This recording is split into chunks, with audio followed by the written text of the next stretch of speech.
Come on, King Richard's a dick and you know it. Just review the game and the king will let you off the hook. I guess I'm stuck in this dungeon. At least I have a dragon roommate. And these guys. Alright, I guess I'm reviewing this game.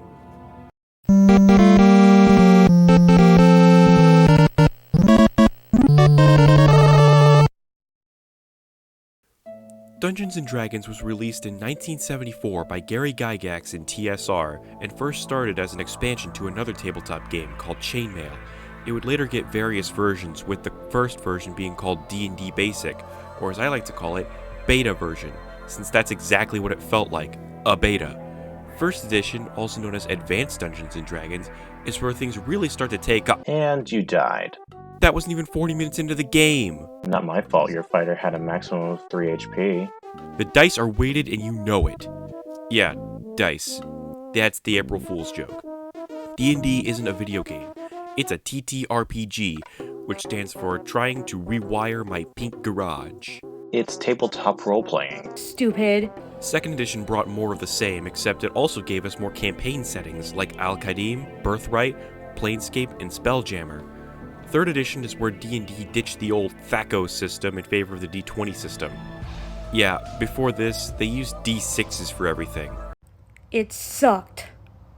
But people didn't like it, which is why everyone moved on to 3.5 3 years later, adding more dice like the D10 and the D4, which is a bitch to step on. Fourth edition is regarded as the black sheep of D&D.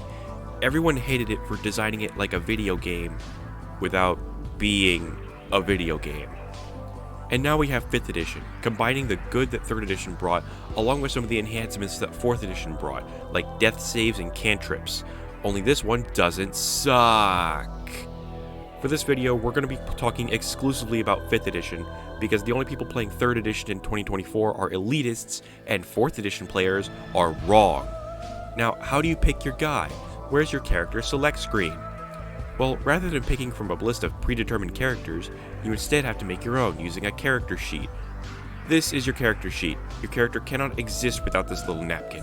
After picking your name, class, race, whether you're a Colts fan or a Broncos fan, it's time to determine your stats, which are strength, your toughness, dexterity, how well you can juggle, constitution, your health, intelligence, how much of an egghead you are, wisdom, how much you've been around the block, and charisma, the slut stat.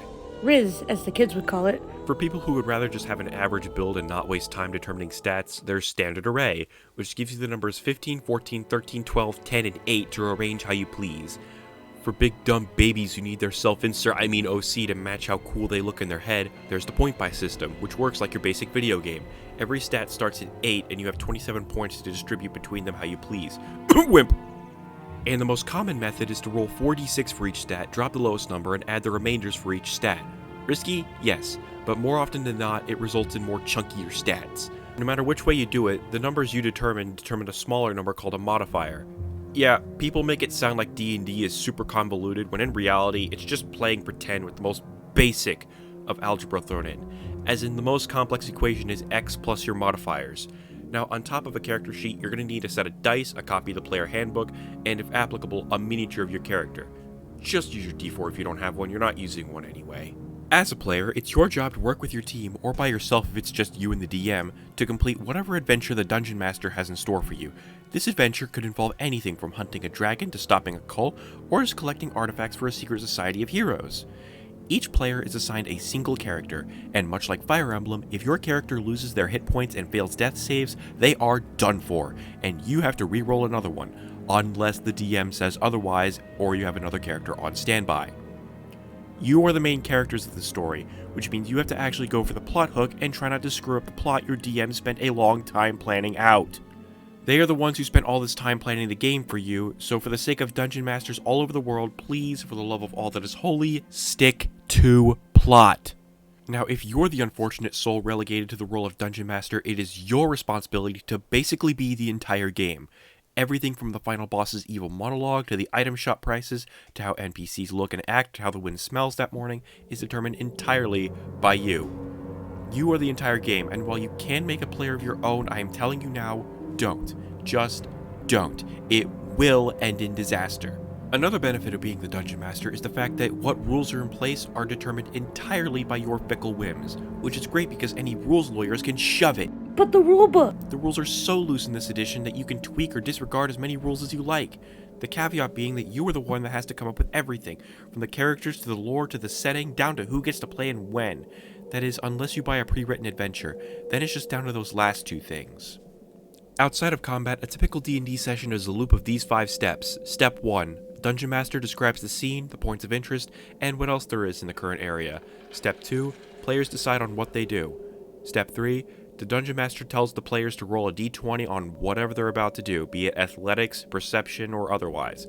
If none of these apply, skip this step. Step 4. Dungeon Master describes the outcome. And Step 5. Repeat this process ad infinitum. Meanwhile, every combat encounter begins when the DM instructs the players to roll for initiative, or turn order. Yeah, unlike in JRPGs, speed only affects your movement across the board during combat. Enemies include, but are not limited to, goblins, other humans, skeletons, evil jello, dragons, cacodemons with spaghetti on their head, Rhode Island with legs, and anything your little heart desires. Overall, Dungeons & Dragons is an excellent game and a perfect introduction to tabletop RPGs.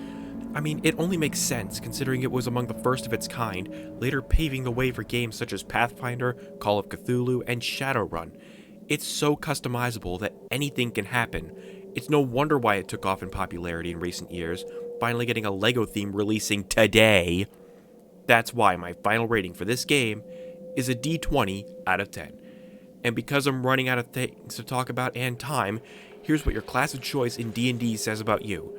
Fair warning, much like everything else on this channel, take it with a grain of salt. Fighter! Either a noob just trying the game for the first time after some peer pressure, or the most boring human anyone ever plays with, will most likely contribute as little as possible to RP sessions, and will be decent in combat, but will most likely use some pre-made backstory they stole from some anime or PS4 exclusive as a substitute for a personality. Barbarian! Believes the best defense is more offense. These big, thick meatheads are like paladins with less common sense. Probably the weakest party member IRL, and has spent way too much time on Clash of Clans. Despite being all about fighting, somehow contribute a lot to RP, and is typically a sweet person in real life. Bard! Probably an artist or a musician. This is the kind of player who has fully painted minis, and probably watches a lot of cartoons. However, they will try to seduce anything and everything. Whether they are actually a Coomer or just trying to piss you off, keep an eye on them. Otherwise, they're fun to play with. Cleric! Will most likely pick only one person in the party and almost exclusively heal them. If they pretend to be cutesy and innocent, keep an eye on them. They are usually anything but. At least this player is better than the US healthcare system, which really isn't saying much. Druid! Guaranteed to have a fur affinity account, or an environmental activist. Most likely playing as an elf, but would most likely jump at the opportunity to wild shape into their persona. Or would most likely rather just be playing Pokemon. If they unironically like James Cameron's Avatar, then keep your distance, as they can get very toxic. Monk! But can they beat Goku? Is a line these players have said unironically, and none of them are funny. Works out the least and somehow smells the worst. That's not their power level rising, that's their BO getting worse. If they pick Kensei, pack up the books. Even if they're theirs. You are done conversing with this player. Paladin! More than likely a drama student, known to ham it up in roleplay. Either the type to justify their bigotry with religion or the biggest Chad of the party. It all depends on how they use their lay on hands. If they mostly use it to heal their teammates instead of themselves, keep them around. They're one of the good ones. Ranger! The most chill in the party. Plays fast and loose with the rules and gets along with everyone. Well, except for the rules lawyer. Has more chill in the party than anyone else combined, and probably has the best taste in music. Rogue! Edgelord, there is no debate about it. An edgelord that only dresses in black and thinks they're the shit. They act tough, but will most likely cry like a bitch if you call them a poser. Somehow more bland than the fighter, but watch your stuff around them, as they are very shifty. Sorcerer! A bit of an artistic type, in the sense that their LEGO collection consists mostly of ungodly mishmashes of castles made of spaceship parts, dragon and bionicle chimeras, and no minifigure part is with any other part it's supposed to be with. There is no vanilla with this player, and will most likely judge you if you pick something mainstream. Unaware picking Luigi is now more basic than picking Mario. Warlock! The biggest tryhard of all magic users. Wizards may be the apex of the arcane, but with a D8 hit die, the versatility of Eldritch Invocations and pre-max spells provide more utility and options for the skeptical player. Probably unable to decide on what they want for dinner and give options instead of answers. Wizard. I went from level 1 all the way to level 20 and never had to roll a death save. That was an example of lying. Stop. Their armor class is as fragile as their ego, not the type to rush in and more so the type to stand back and wait for fights to blow over. A coward, plain and simple. Artificer.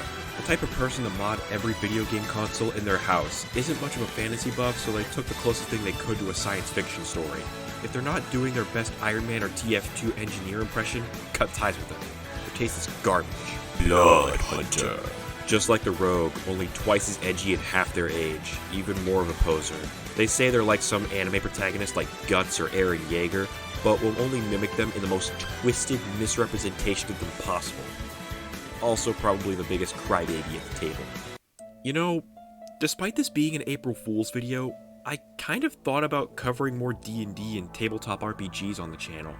If you want more content like that, I'll be happy to make some. But until then, I'm BlueBladerBot, catching you in another video. I'm out. God bless.